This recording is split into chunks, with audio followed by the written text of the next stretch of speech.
All right, everyone, welcome back to this little podcast YouTube channel that I've got here.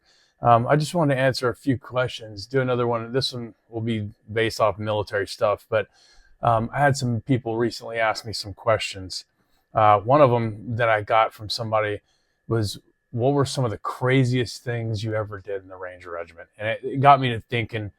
Um, there's a lot of crazy stuff that goes on there from in the very beginning when you first get there and start being a Ranger private. You're smoked ridiculously. I've been doing push-ups in the barracks on the floor before and having dudes drinking beer and then chucking the busted beer bottles and making us bear crawl through the glass. Um, Luckily, without getting cut somehow, but they basically make that as a minefield for us.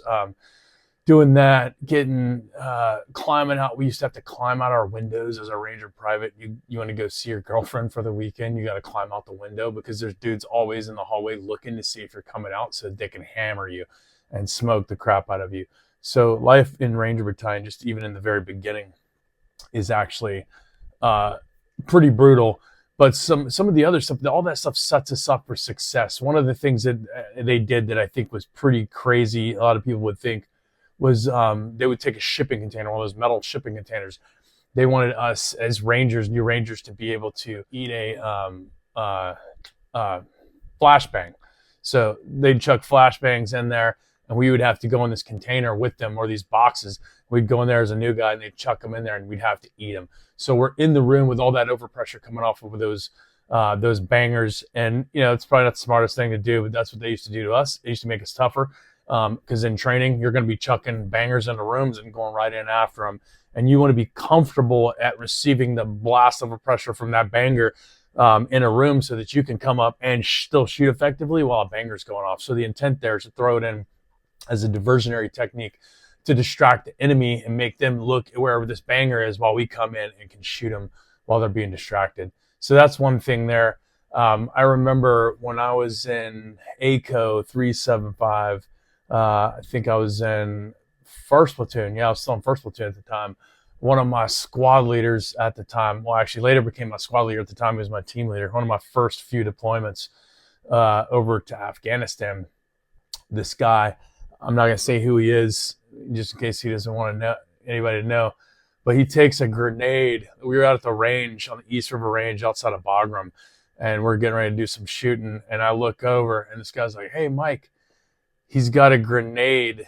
He's already he pulls the pin on a grenade, thumbs off the safety switch, pops lets a spoon fly off of it, tosses it to me, and I catch it immediately, chuck it out to the range. Insanely crazy thing to do, but that's extremely crazy. I'd say arrogant and not a smart thing to do by any means, but it's one of the craziest, like that's what the whole point of this is. What are the craziest things that ever happened to you in a Ranger Regiment? That's one of them. Jumps, like I've done free fall jumps where I jumped in training guys and flying in, and I've had a dude fall super low, thousands of feet low. This is not Rangers. This was, being a Ranger, and I was training MARSOC guys in like free fall. I had a guy tumble super low. He's thousands of feet lower than us. I was talking to the team, coordinated everybody to try to land together. Ended up having to go super deep breaks. This is at nighttime on a hay-ho jump, about 18,000 foot hay-ho jump. I ended up having to go into deep breaks and sink in between two sets of power lines to drop down on this dude that landed by himself. The whole team landed together in one spot, and they should have landed where the low man was, but since he was covered in tons of power lines, they decided to land off a little ways. So since the low man was by himself, and I assumed that he could be injured because we had no comms with him, I landed right where he was. So had to sink it down with my parachute and like some pretty sketchy, kind of windy, drifty winds as well, or gusty winds. Drifted it down in between some power lines, let it fly, and landed next to the guy. And thank God it did, because he had a fractured leg and was going into shock. So that's a crazy thing there too. Missions, obviously, gunfights, tons of crazy missions there. We've done, tons of gunfights. You name it, like the worst possible mission you could possibly go on. You name it, like we've done it. We never turned down any mission. As a private, we talked about some of the private stuff, but private games. I remember one time out at the range, they made us take a bat and put it to our head and spin around in circles doing the dizzy bat a bunch of times, and then sprinting down a gauntlet of concertina wire. So there's concertina wire on both sides, and guys are like tripping, falling off into the concertina wire, getting scuffed up. Another thing they used to do, like this is as a Ranger private. This is like when you get to Ranger Battalion as a brand new Ranger private, and you haven't gone to Ranger school yet. This is the stuff you do every single day at the range. You're shooting, you're training, you're whatever. In the free time, this is what your team leader and your tab spec force is doing to you. So they would take chem lights in the evening times, and they just start chucking them across the field, and they'd make all the privates bear crawl like a dog, run on all fours like a dog, pick up the chem light with your teeth, come back, and dudes would be fighting over it. Dudes would jump on guys' backs and go into like jujitsu, throwing them in the rear naked choke and stuff like that to take away that chem light, because the guy who gets back with the chem light gets a break for a second. But they would smoke us like that for hours and hours and hours and hours, all day and all night, doing stupid stuff, treating us like dogs. But it built camaraderie amongst the young guys so that we trusted each other. We're fighting and fighting with each other to survive through all this stuff. So it makes you that much tougher once you get to the team. Yeah, that stuff's hazing, but I do believe it actually makes guys tougher. One of the other things that we talked about that we did in the Ranger Regiment, we did a lot of long ruck marches. I've ruck marched 25, 30 miles before with like good 100-pound rucksacks on in line Ranger Battalion. I remember jumping in one time. We ruck marched with our tactical rucks probably about 85-pound rucks. We ruck marched like 25 miles to a target where we were going to hit and do like a biochemical, a takedown on a biochemical factory or something like that.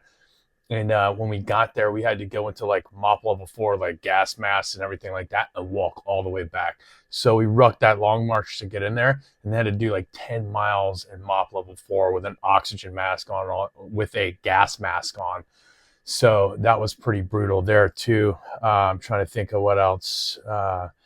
As another thing, as a brand new team leader, I remember one of the toughest things that got done to me, or that happened to me, was brand new team leader, was in charge of running a range, just a machine gun range.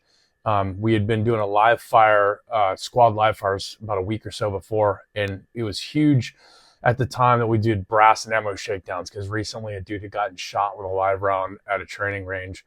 And so they were like, hey, we got to check that stuff. So I had my guys check my stuff. Everything was good to go. Come back, throw my stuff in the locker, go out to this other range. I'm running this machine gun range as a team leader, brand new RSO. We're out there, have all my kit out there, but I don't have it on the range, it's just on the bus. When it gets time to leave the range, they're like, hey, we want to shake everything down. Everybody needs to shake their equipment down. So I brought mine in, and I noticed something heavy in one of the back pouches that had been checked by my own guys previous to this, but they just missed this one pouch. But I had a big smoke grenade in there. So it was a huge deal. So I told the platoon sergeant about it. I was like, hey, I got a smoke grenade. It's left from this last range. They're like, oh, that's it. You're done. So the truck and the bus with everybody else loaded up on it. This is at like Red Cloud Range, I think, on main post Fort Benning. It's only a few miles from Ranger Battalion. But the truck and the bus take off, and I'm on the ground, like I'm up. He sees me, I'm down, like IMTing, 3 to 5 second buddy rush, bear crawling, low crawling like this through the ground right next to the truck and the bus. And like they stayed next to me for hours until eventually they just went on back to drop everybody off, came back and had an NCO supervise me. I'm up, he sees me, I'm down. I'm basically IMTing, which is individual movement techniques, for like 3 or 4 miles, however far it is, to get back to the Ranger Battalion. When I got back there, I then had to go up to my room, up to my barracks room, bear crawling, low crawling, whatever they told me to do, all the way up to my barracks room, quarter mile away, get one piece of equipment. Like I need this little metal thing right here, and I have to bring it all the way back up, lay it out in formation. Then I had to go all the way, bear crawl all the way back to the barracks, get one more small piece of equipment, bring it back and lay it out, and like go again until I get the very next little piece of equipment. So I mean, like even canteens, I had to only bring the cap and then the little lanyard that holds the cap and then the canteen itself. until I had laid out every piece of my military equipment. So that took several more hours. And then when it was all said and done, I was warned that that was a mistake, that it couldn't be made again. So it was absolutely brutal. Probably about 8 hours of absolutely just getting destroyed by NCOs in the Ranger Regiment as a brand new corporal NCO myself. So I thought that was pretty brutal. I mean, that was just, and I would never made that mistake again. It wasn't even really a mistake on my part. Honestly, I did try to do the right thing. Had my guys check my equipment after I checked their equipment, but that got missed. But I made sure that I double checked and triple checked everything from there on. So that's one thing. Yeah, the ruck marches, like even in RRC, during selection, you're walking, you know, 18 to 20 miles a day, maybe 22 miles a day, every day with a heavy rucksack on in the mountains and mountainous terrain, all by yourself, just cruising out. It's a gut check because you're doing all this stuff as an individual event. In OTC, we walked, you know, at the end of selection, the last day, the long walk day, like you walk basically your ruck march. I'm not going to say the entire the broken down distances, but we started off, we walked, you know, for example, a certain amount of distance in the morning, sat down for just like a little bit of a break, and then the cadre came back out. We're like, hey, be prepared for an unknown distance movement. And then after that, we started at another spot and walked all the way until the morning the next day. And ultimately, it was a total of about 40 miles that we walked in that day. So that's the long walk day. In OTC, I've jumped in with 100+ pound rucksack and carried it. Like the heaviest ruck that I had was when I was the RTO on one mission, jumped in with 126 pound rucksack. We weighed them in our hotel room, so I know it weighed that much. 126 pound rucksack, jumped in and walked 40 miles just to get to the target, just to get to our mission. So we did a military free fall insertion into a desert drop zone at night, landed, got up, walked over the course of 2 periods of darkness. We walked 40 miles to infill to the target to do reconnaissance on the target, and then walked another 10 miles out just to get picked up. So significantly long distances right there. That's why it's important for guys that are thinking about going in the Ranger Regiment to be physically fit. You got to be exceptionally physically fit, because if not, all that stuff, all those physical events like that, they're going to suck so bad that you're just going to want to quit. It's not going to be enjoyable being there. Being physically fit, like exceptionally physically fit, makes life in Ranger Battalion a lot more enjoyable. I mean, it's enjoyable. There's a lot of reward out of doing what we do there, doing the missions, the training and stuff like that. But a lot of the training is exceptionally brutal. And if you're not in good shape, it's not going to be fun for you. It's not going to be even fun in the slightest. So that's why, if you notice, most Rangers are in pretty good fitness, physical fitness shape. It just requires ridiculous amounts of fitness. That's why a lot of guys can't stay there that long, because, it behooves you to be young and fit too. So older guys, to be able to hang with those young guys still, it's a challenge. But let me see if I got any other notes to cover here.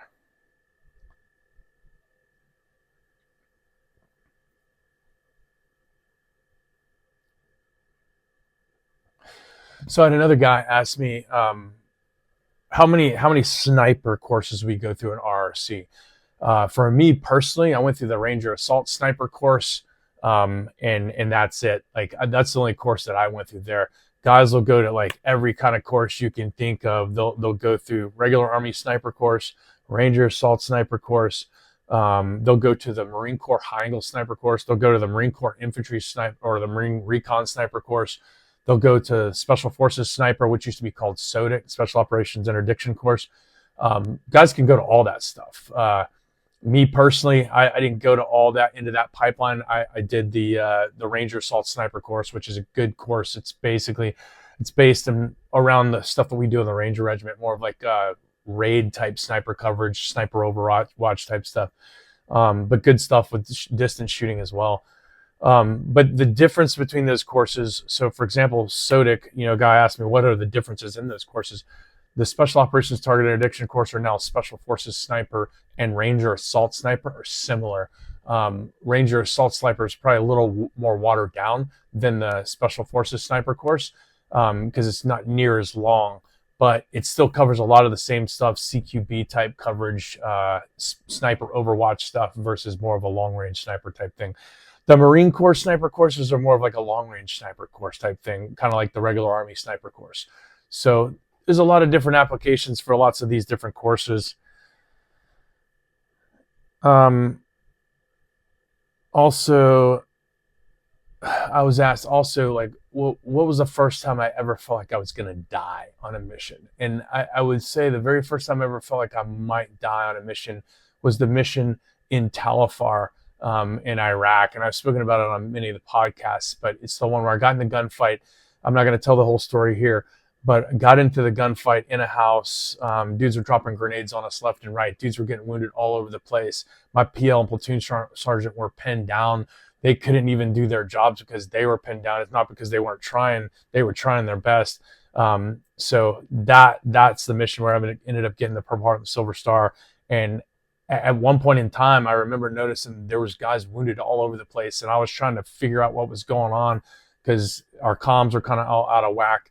And then I noticed that more of my guys were wounded. I was wounded myself. I was like, dang, this might be one that we can't fight our way out of. And then we ended up somehow, thankfully, getting superior firepower. And I think that was due to guys like Donnie Forbes and guys like that on the roof that were our snipers at the time. But that's the very first time that I ever felt like I may die on that mission. And it was just kind of like a gut check kind of deal. You know what I mean? Like people ask, how did it affect me? It's kind of like a gut check kind of deal. Like I finally felt like I'm not invincible. And like, man, these guys might get us this time. But it was only brief. And then us, just kind of sucked it up and just like, you know what, we're going to fight through this, and just kept fighting through it. And then next thing you know, you're just not thinking about it. I remember seeing Rangers going through this house, young dudes cruising through this house, clearing rooms. And it was like they're just on cruise control. Like all the training that we did over all these years, it just wasn't, it became natural to these guys. These guys had cleared so many houses, thousands upon raids, practice and training in real life, overseas in combat. And guys were just, it's like cruise control, man. It's like they knew exactly what they had to do, and they did it smooth and clean. Another question I need to answer is, a guy asked me, he's like, what's the difference in the different special missions units, and what's the difference between them, and what do they do? Well, and I think he was specifically talking about Delta Force, SEAL Team 6, and then RRC. Like, he didn't mention anything else. But the thing is, like, SEAL Team 6 obviously is maritime. They're going to specialize in the maritime aspect of hostage rescue and things like that. Delta Force is obviously, they do like aircraft hostage rescue, but can do a lot of that other stuff. Like both of those units can cross over into a lot of the different things that they do. But clearly, SEAL Team 6 is focused on maritime, and Delta Force is focused more on the airframe type stuff and regular standard building hostage rescue as well. And then you have the 2-4 STS, that's the Air Force guys. Those guys work in conjunction with both of those units, with RRC, with those guys, with whoever calling in CAS and being subject matter experts for dropping bombs and controlling air assets for us in various capacities. And the PJs that are there also augment sometimes our medics as medics.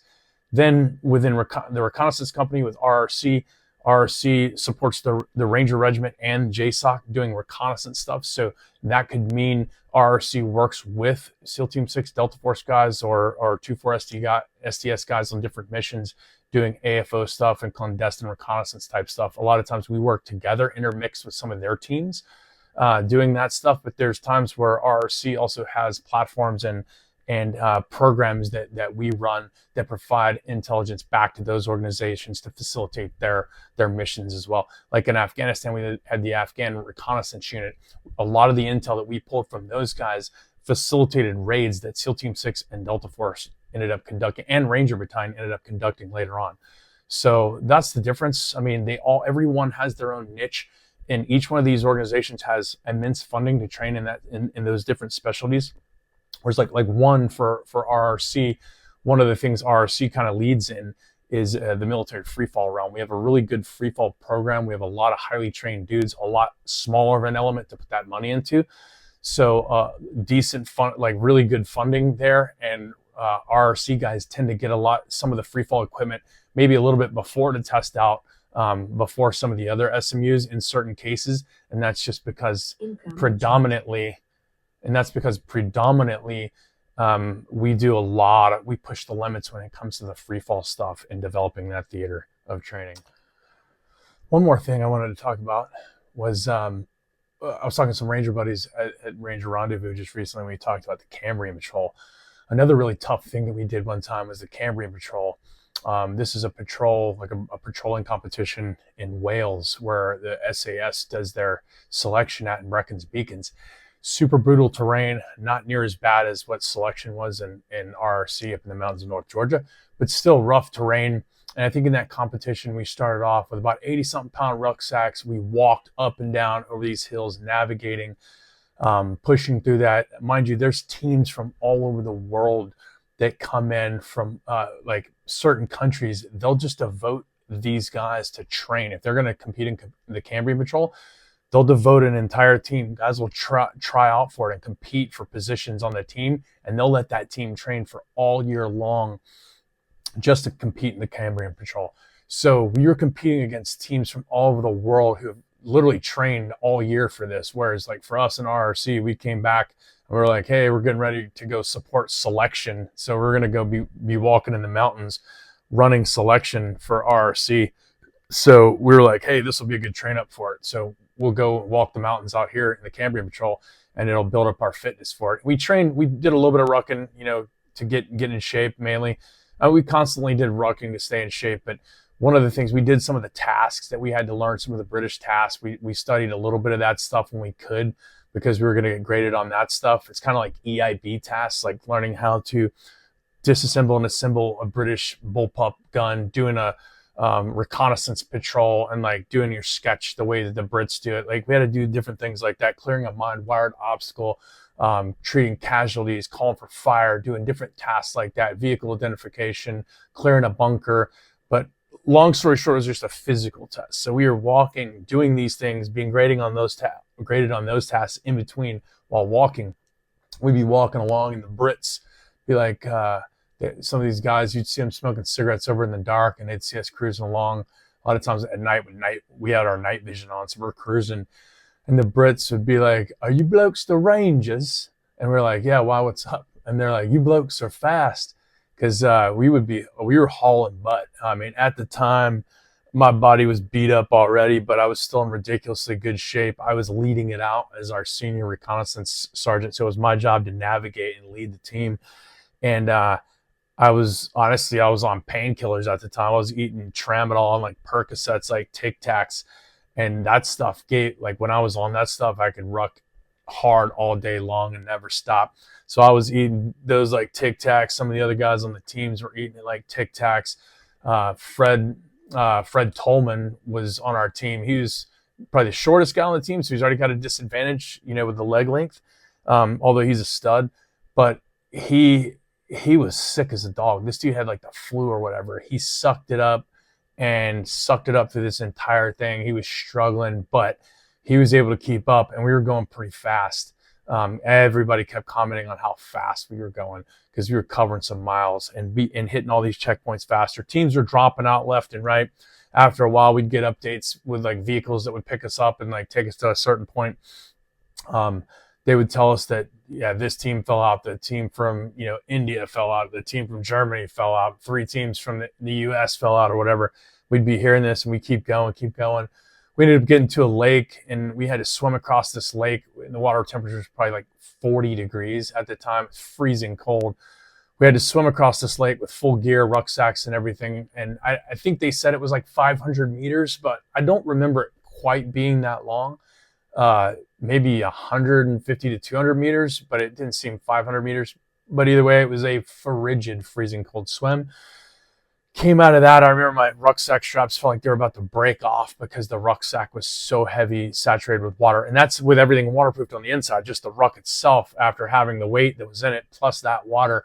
Now my ruck was weighing probably well over 100 pounds from like 80-something pounds. So we traded into dry clothes, changed into dry clothes, and then moved out, probably to move another 10 or 15 miles to the end where we crawled through culverts through a sewage system for about a mile underground to get to the final event. And in the end, we were the fastest team to finish this thing. We didn't win a lot of some of the graded tasks as well as we could have, but physically we were the fastest team to finish. So it was pretty cool. We ended up getting the silver medal for that one that year because we were super fast, although we weren't always proficient. And that's a team of RRC guys that just went to the Cambrian Patrol on a whim just to kind of do it as a fitness test, you know, to train up, to make sure we were fit enough to manage and run the backside piece on our own selection. So, and we just crushed people. But that's the kind of fitness level we stayed in, but that's a super arduous event. I think it was like 55 miles all total in about 48 hours that you walk with a tactical ruck on. So another tough thing.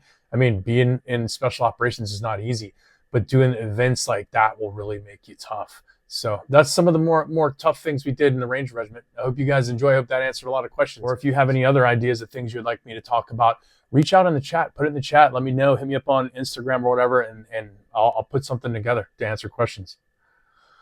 Hope you guys enjoyed it.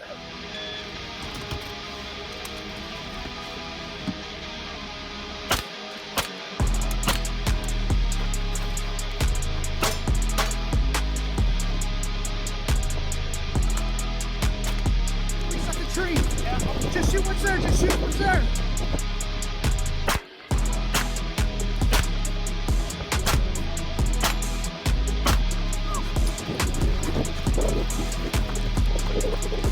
All 2 hands, you got it.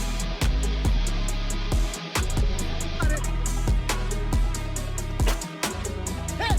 Ready. Ready. Move.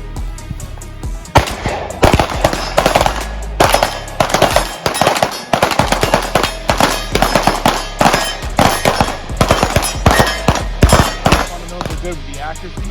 Now we're gonna, and then we tested our grip with a little bit more of a rapid fire. So on this one, we're gonna practice it all this time.